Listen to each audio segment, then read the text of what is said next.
Hey guys, do you remember the video where I described how I crashed? In that video I didn't really show you very clearly, I guess, or that action camera wasn't showing very clearly. But now I get a chance to show you in detail the results of that.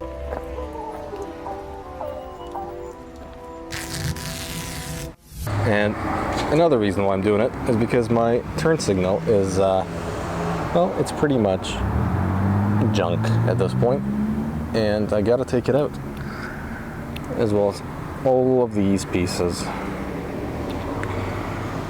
Don't know what I'm gonna do about the exhaust. It's still hot, just came home, but we'll figure it out.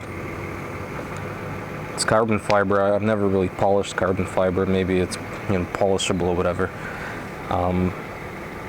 Just noticed this minor scratch on the engine itself, actually. I thought it was bird poo, but apparently it's not.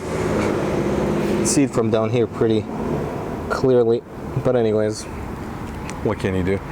So, idea now is just to get rid of this fairing, take off the turn signal, and I don't have this part, so that will have to wait. So this whole fairing has got to go. I'm going to put you on a tripod and try to do this.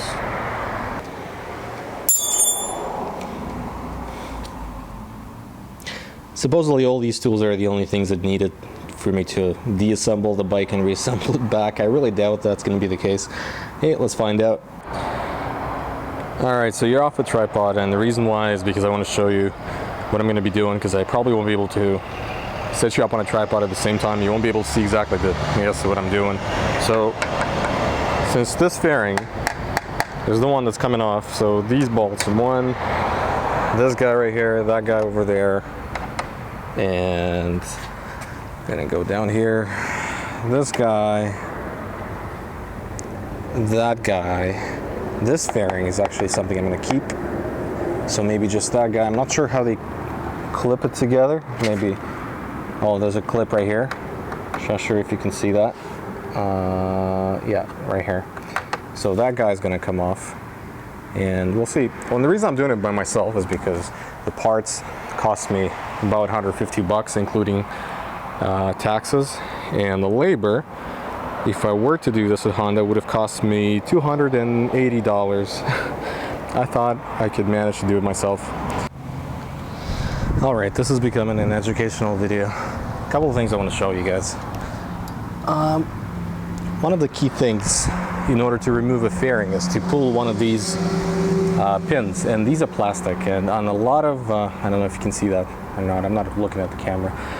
A lot of these usually break off and you have to kind of replace them. I didn't have a replacement, so I was super duper careful, but there was no way around it, so I just pulled on one, and when you pull it out, it actually pulls out okay. So don't be afraid to get your thin pliers just like that, like right here, and start pulling slowly so you don't, you know, tear away the cap, and slowly pull it out. All of them came out okay. Second of all, when you start taking off the fairing, this part, as you can see, it's fairly loose now, but this part covers what appears to be a bolt. So you have to be super duper extra careful to pull this part out. I removed this bolt too, just in case, and now I'm going to unscrew that bolt. So just don't you know, push on your fairing until you 100% sure you actually unscrewed every single bolt that there is. Just a word of caution. Alright, before I start breaking stuff, because I can't figure out for now at least how to take this guy off, I want to see what came in this box, which is supposedly the turn signal itself. So let's take a look. So this is directly from Honda. Oh yeah, okay, good. So it comes with a harness. So that gives me an idea at least. What do I do with this stupid wire and the piece that completely broke off? I'm gonna still need this rubber mount. That's good to know. It's gonna go like that, And this piece I'm gonna need as well, actually. This piece right here. This was on the inside, and this was sticking to the outside. As you can see, it was going through here, through this little enclosure, whatever, like that. And then like this, basically. And that's what's holding it together. I don't know if you can see that clearly or not, but, and it all goes into that rubber mount. So the rubber mount stays, and the cable goes. I can do that. I can chip that cable off right now. Well, and also it appears I get an extra bulb that's in here. I can take it out, just unscrewing this little screw here. Anyways, I'll update you in a bit. So how's that for a Street Fighter look? So I wanted to show you, this is where the pin for the turn signal is. It's fairly easy to undo, like that. And I need to keep a lot of the insides, or at least I'm guessing I do. I haven't looked at the new fairing, so let's take a look. I think, well, definitely I'm going to keep this and the rubber mount, I think, unless the new fairing came with the inside or whatever. Let's find out.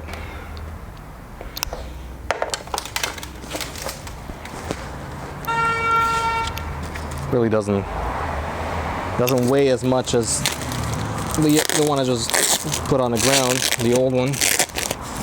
So I'm guessing it doesn't come. Excuse me. Someone is screaming, "Ah, my ears! Oh my god!" And you're killing me. I made this trip with this fairing and all the jazz on a motorcycle. It was interesting. Yeah, so it doesn't come with the inside. I definitely have to reuse all the parts.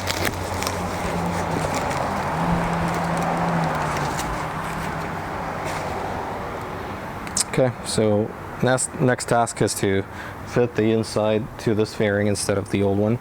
Fit the rubber mount and run a cable through. But should be something like that. Ram. Looks all right to me. Let's get going.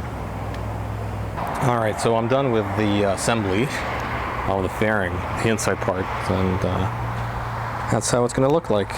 You guys just make sure you put the turn signal on first and wire it properly. This part and that part, and then this and into here, and that's just going to clip onto that little blue thing over there, and it should be good to go. So, I mean, you can't really see the damage anymore unless you look really closely. It looks pretty good from the front. I guess you could tell the left is definitely cleaner than the right, but with me riding the bike, I can fix that fairly quickly. I don't wash it very often, so that's an unfortunate thing. I still don't know what to do about the scratches on the exhaust. Maybe you guys can tell me what the best solution for that is. And I'm gonna just fix this thing up. It doesn't bother me. I can press the brake just fine, but I still need to straighten it up just a tiny little bit. And that's pretty much the point of contact when you hit the gravel. All right, so I hope you guys enjoyed this little thing. And one last piece of advice: when you're putting those plastic clamps back in, just take your time. They bend like crazy, so take your time. That's all I gotta say. Hope you enjoyed this video. If you did, hit a like. If you didn't, hit a dislike, and let me know why you didn't like it. Other than that, I've got nothing else to show you today. I will see you guys next time.